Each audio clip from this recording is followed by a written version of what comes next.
Shabbat Shalom.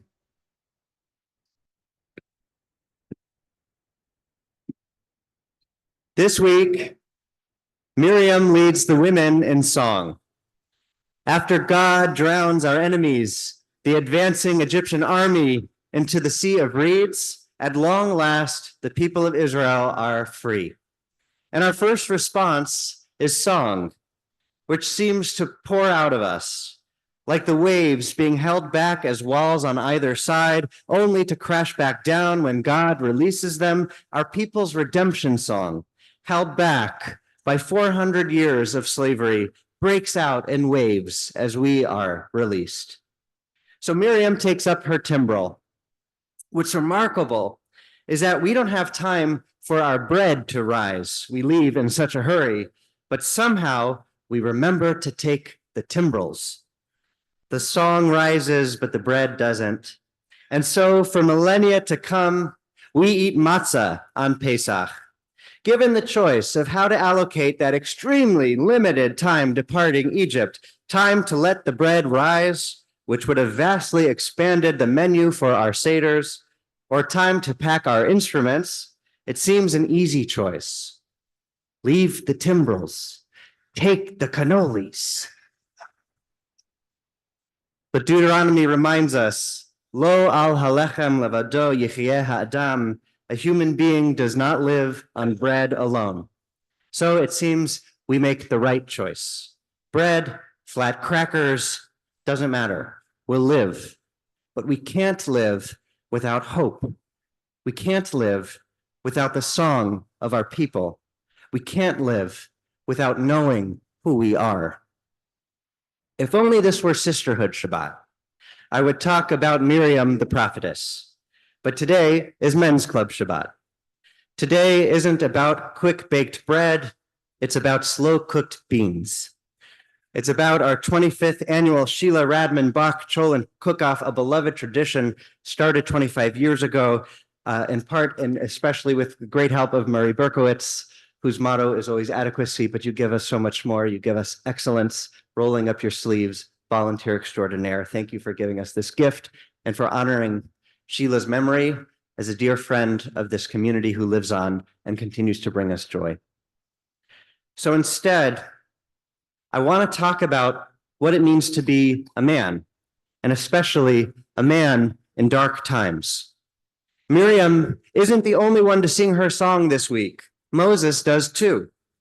Az yashir Moshe uvenei Yisrael et hashira hazot ladonai vayomru lemor ashira ladonai. Then Moses and the Israelites sang this song to God. They said, I will sing to God. There's an interesting contrast between Moses and Miriam's songs. Moses sings in the singular, Ashira Ladonai, I will sing to God. A colleague, Rabbi Annie Lewis, teaches that this is the song of the self. Whereas Miriam's song begins, V'ta'an lahem Miriam, Shiru Ladonai.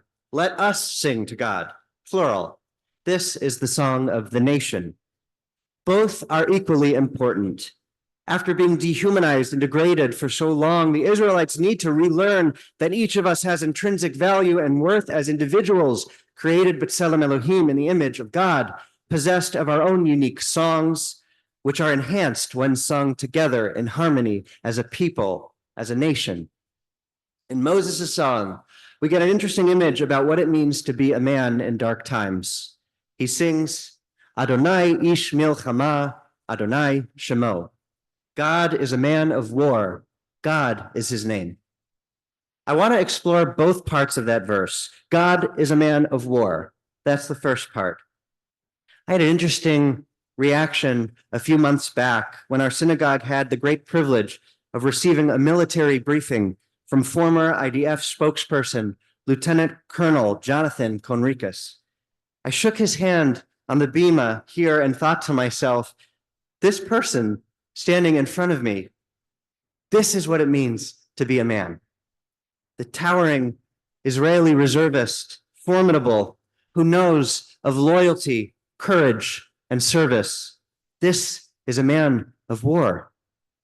I remember thinking, I don't even know if we're the same species. And it's not because I don't consider myself just as much a man, I hope. But by all accounts, we are different kinds of men.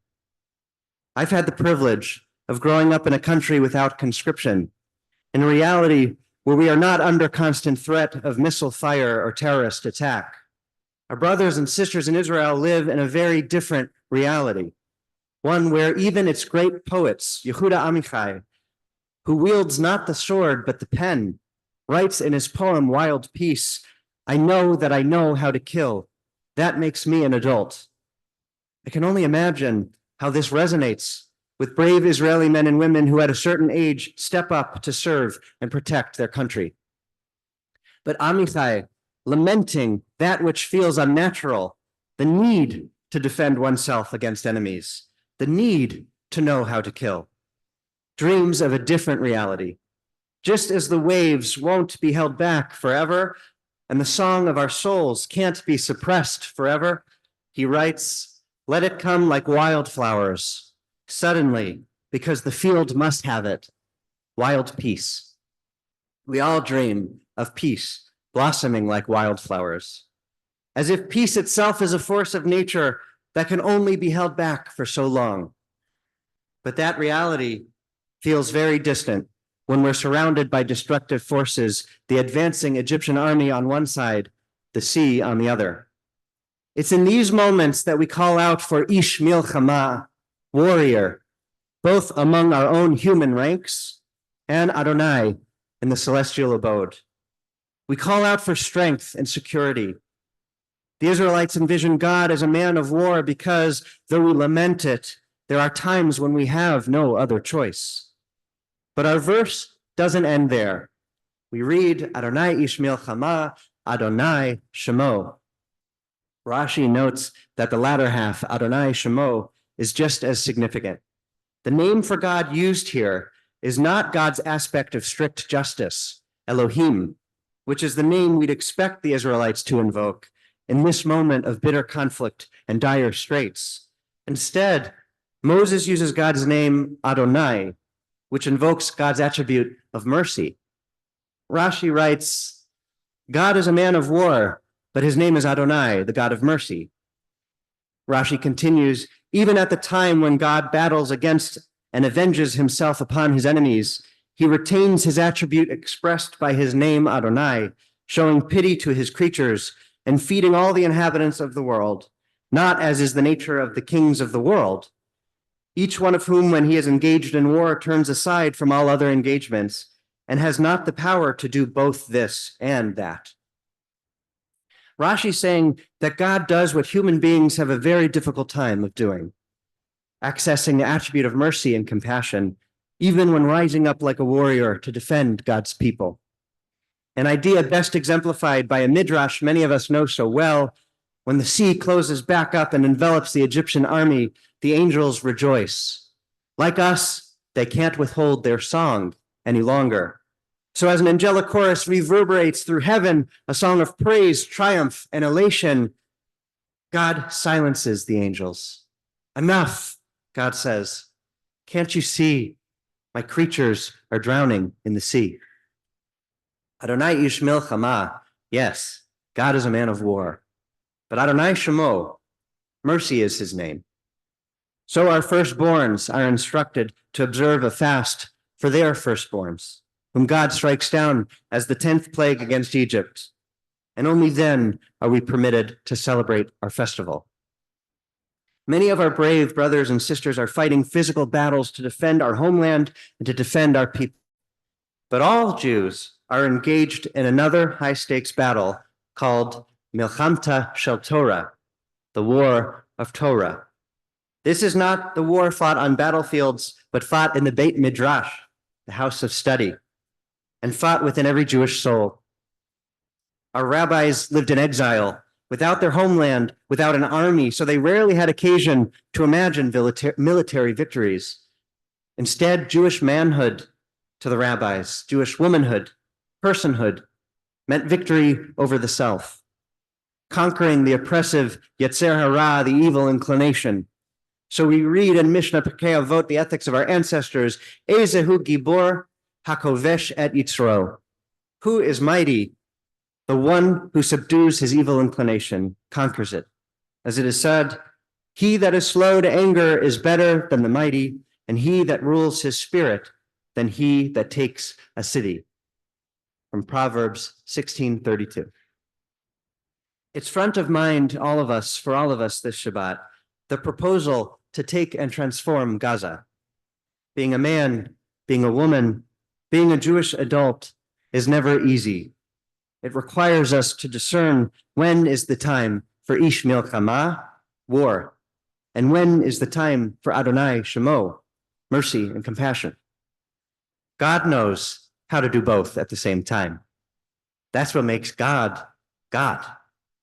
It's much harder for us to know how to wield both responsibilities at the same time, how to find mercy and justice, and how to find justice and mercy. These are the aspects that must guide us in our decisions, because we're possessed of both, and both help us know who we are. We read this week, V'chamushim alu b'nei Yisrael me'eretz Mitzrayim, the Israelites went up armed out of Egypt. And we also read how we pack our timbrels, because neither one is sufficient without the other. The sword needs the poet's pen, and the gun needs the timbrel. The Israelites need bread, but more importantly, we need our song, lest we forget who we are and what the miracle of Exodus, of freedom, of statehood is for. Rav Avraham Yitzchak Kook, who gets the final word this morning, this afternoon, no, this morning still, was the first Ashkenazic chief rabbi of Israel, then the British Mandate of Palestine. He's the father of religious Zionism and offered a challenge to Herzl's political Zionism, which is secular in nature. Rav Kook maintained that Israel can't only be tasked with fighting a physical war for survival, it must always also be engaged in Milchamta shel Torah, in the internal battle of ascertaining and living out what Torah, what God demands of us. On Men's Club Shabbat, when we ask what it means to be a man, a woman, a human in the world today, we have Shabbat Shirah to guide us, the song of the sea. What is the song of our people? Adonai Ish Milchama, Adonai Shemo. Or as Rav Kook puts it, ours is a fourfold song. He writes, there is a person who sings the song of the self. Remember, this is Moses' version, Ashira l'Adonai. He finds everything, his complete spiritual satisfaction within himself. And there is a person who sings the song of the nation. Remember, this is Miriam's version, Shiru l'Adonai. He steps forward from his private self, which he finds narrow and insufficiently developed. He yearns for the heights. He clings with a sensitive love to the entirety of the Jewish nation and sings with it its song. He shares in its pains, its joys, and its hopes, speaks with exalted and pure thoughts regarding its past and its future, investigates its inner spiritual nature, and with love and a wise heart. There is a person whose soul is so broad that it expands beyond the border of Israel. It sings the song of humanity. This soul constantly grows broader with the exalted totality of humanity and its glorious image. He yearns for humanity's general enlightenment. He looks forward to its supernal perfection. From this source of life, he draws all of his thoughts and insights, his ideals and visions. And finally, there is a person who rises even higher until he unites with all existence, with all creatures, and with all worlds. And with all of them, he sings.